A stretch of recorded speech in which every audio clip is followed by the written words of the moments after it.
नवजोत रंधावा। देश भर में महाशिवरात्रि की महातैयारी चल रही है और इसी बीच आज से शिव नवरात्र की शुरुआत भी हो गई है। तो महाकाल की नगरी उज्जैन से लेकर काशी तक रौनक नजर आ रही है।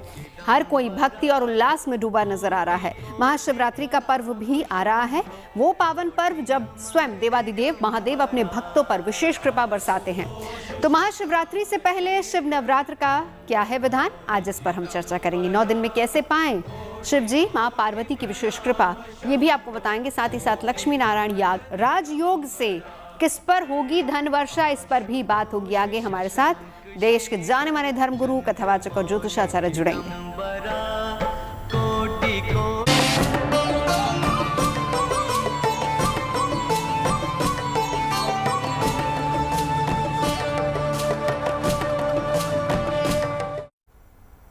शिव नवरात्र 9 दिन 9 रूप और 9 वरदान। तो महाशिवरात्रि से पहले शिव नवरात्र की शुरुआत हो चुकी है।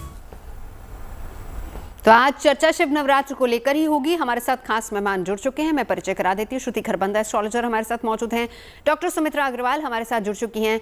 पंडित संजय शर्मा हमारे साथ जुड़ चुके हैं। मेरे साथ स्टूडियो में है आचार्य संजीव अग्निहोत्री। आप सभी का बहुत बहुत स्वागत है।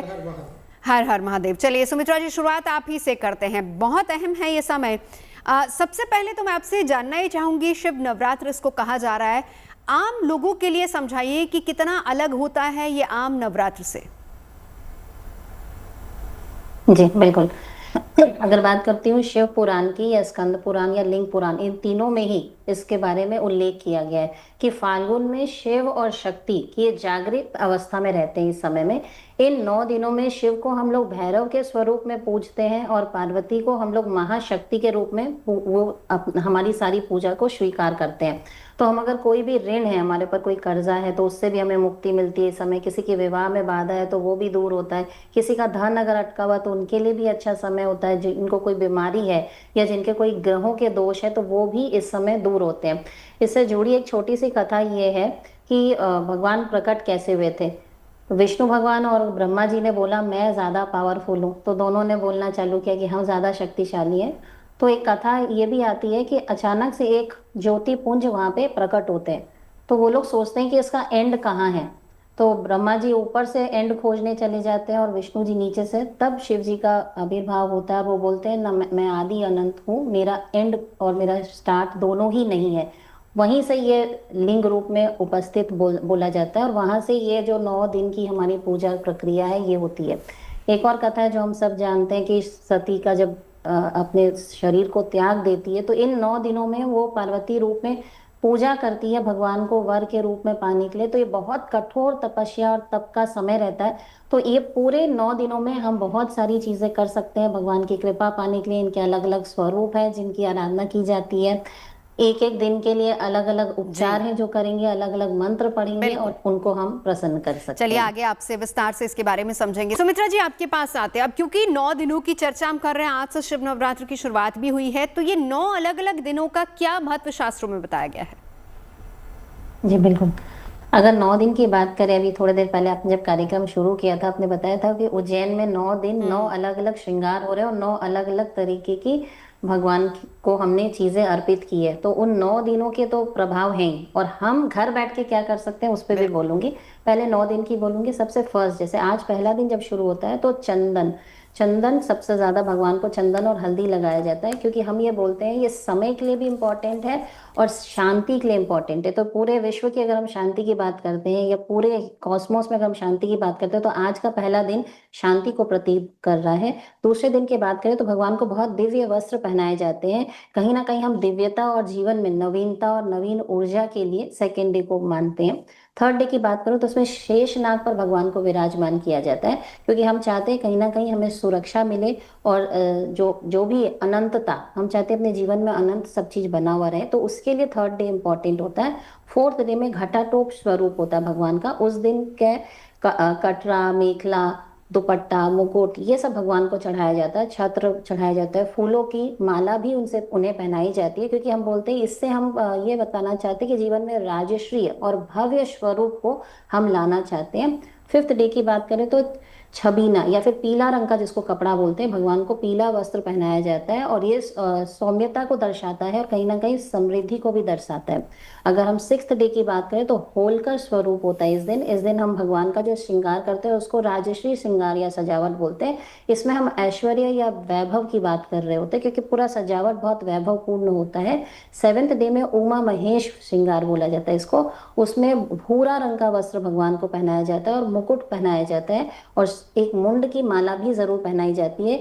ये दाम्पत्य सुख और प्रेम, अगर देखेंगे जीवन के जितने सारे अंग हैं वो सारे अंगों को 9 डे में टच किया जा रहा है, हर एक पार्ट को, चाहे आप न्यूनेस की बात करें, चाहे आप प्रॉस्पेरिटी की बात करें, जो भी हर एक को टच कर रहे हैं। 8th डे जो होता है उसे बोलते हैं लाल राजसी स्वरूप। इस दिन भगवान को सब लाल वस्त्र और लाल चीजें चढ़ाई जाती है। हाँ। मुंडमाला भी इस दिन रहता है। ये शक्ति और ऊर्जा के लिए इंपॉर्टेंट है। और 9th डे में शिव तांडव स्वरूप बोलते हैं। इसमें भगवान का तांडव नृत्य दर्शाया जाता है कि क्रोध का नाश और मोक्ष की प्राप्ति, ये दोनों को ही हम इस दिन अचीव कर सकते हैं।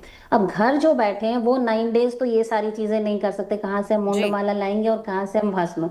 तो अगर हम घर पे बैठे बात करते हैं तो हम सबसे पहले चाहते हैं कि हमारे मानसिक शांति आए जीवन में। तो फर्स्ट डे मैंने आज का दिन है मानसिक शांति के लिए इंपॉर्टेंट है। तो आज हम ओम नमः शिवाय का जाप करेंगे। अगर सेकेंड डे की बात करेंगे तो सेकेंड डे वैवाहिक सुख या पारिवारिक सुख के लिए इंपॉर्टेंट है, तो ओम गौराय नमः का जाप करेंगे। थर्ड डे बात करते हैं तो हम चाहते हैं भावनात्मक संतुलन। आप देखिए बहुत जन जितने सारे प्रॉब्लम से ज्यादातर आजकल भावनात्मक प्रॉब्लम ज्यादा है, सुसाइड बोलिए डिसबैलेंस, बहुत ज्यादा इमोशनल डिसबैलेंस। तो यस, तो ओम चंद्रशेखराय नमः का हम जाप करेंगे। 4th डे हम नहीं चाहते कि हमारे जीवन में कोई भय रहे या शत्रु हमें कोई नुकसान पहुंचाए, तो उस दिन ओम काल भैरवाय नमः का जाप करेंगे। 5th डे में हम चाहते हैं हमारी लाइफ में पूरा संतुलन बना रहे, तो ये जीवन संतुलन का दिन है।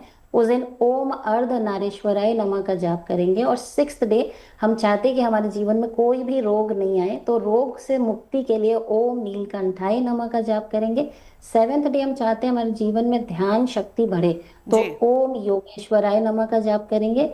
8th डे ओम गौरा महागौराय नमः का जाप करेंगे। और 9th डे जब हम चाहते हैं हमारा सब कुछ, अब जब सारी चीजें हो गई तो लास्ट है सर्व सिद्धि। तो सर्व सिद्धि के लिए ओम शिव शक्ति नमः 108 बार इन सब मंत्रों का जाप करेंगे। आप भी वहां बैठ के कर सकते हैं और सारे जितने दर्शक हैं वो अपने घर पे कर सकते हैं। हम उज्जैन नहीं जा सकते, हम कोई प्राइमरी जगह जाकर बहुत ही खूबसूरती के साथ सुमित्रा जी आपने समझाया कि किस किस दिन क्या कर सकते हैं। सुमित्रा जी आपके पास आते हुए यहीं से अपनी बात को आप आगे बढ़ाइएगा। शास्त्रों में शिव बारात को कैसे सामाजिक उत्सव के रूप में दर्शाया गया है?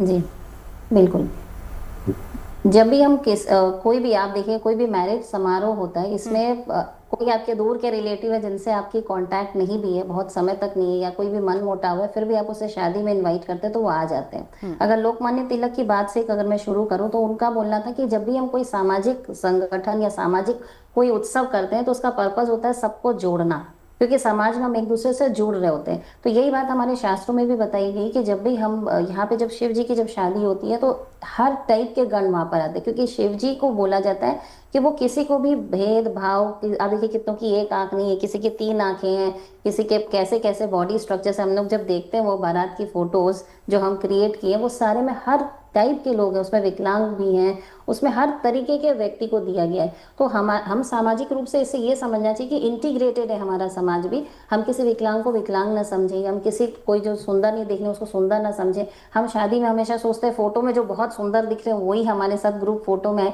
तो ये सारी चीज़ों को हमें ओवरकम करना चाहिए, कहीं ना कहीं हमें वहाँ से ये मैसेज मिलता है। एक और चीज़ जो बताना चाहूँगी, इसे डे वाइज अगर हम लोग जब डे वाइज अगर पूजा कर रहे हैं तो पहले दिन हम बोलते हैं हम सदा शिव की पूजा कर रहे हैं, तो सदा शिव के लिए उनको सिर्फ जल और बेलपत्र ही चाहिए और कुछ नहीं चाहिए। आज जो फर्स्ट डे है, अभी जो लोगों ने सुबह जल नहीं चढ़ाया तो वो कम से कम आज बेलपत्र चढ़ाएं। तो मैंने बताया ना हम शुरुआत करेंगे अपनी मानसिक शांति से। सेकेंड डे में हम करेंगे पार्वती जी की उपासना।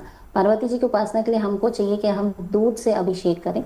थर्ड डे में हम चंद्रशेखर की पूजा कर रहे हैं तो हम वहाँ पे कच्चा दूध और मिश्री ये 2 चीज़ ज़रूर चढ़ाएंगे। 4th डे में हम सरसों के तेल में दिया ज़रूर जलाएंगे। और 5th डे की बात करें तो हम श्वेत वाइट कलर का फ्लावर भगवान को ज़रूर चढ़ाएंगे। 6th डे में बात करें तो गंगा जल और शहद ज़रूर चढ़ाएंगे। 7th डे में धूप दीप ज़रूर चढ़ाएंगे और ध्यान लगाएंगे भगवान के ऊपर, अपने मन को केंद्रित करेंगे। 8th डे की बात करें तो नारियल ज़रूर चढ़ाएंगे, और 9th डे की बात करें तो हम पंचामृत, भगवान का पंचामृत से अभिषेक करेंगे।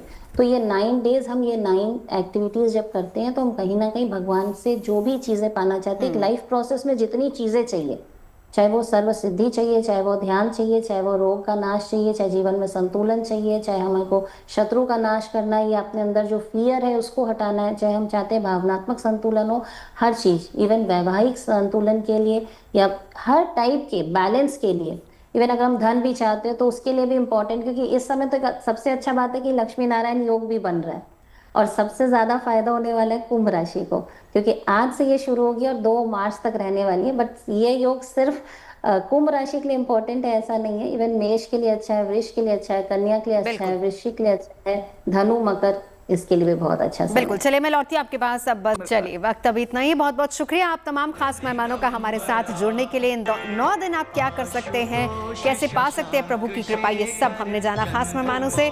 फिलहाल अभी के लिए बस इतना ही। आप देखते रहिए गुड न्यूज टुडे। कोटि प्रणाम शंभो।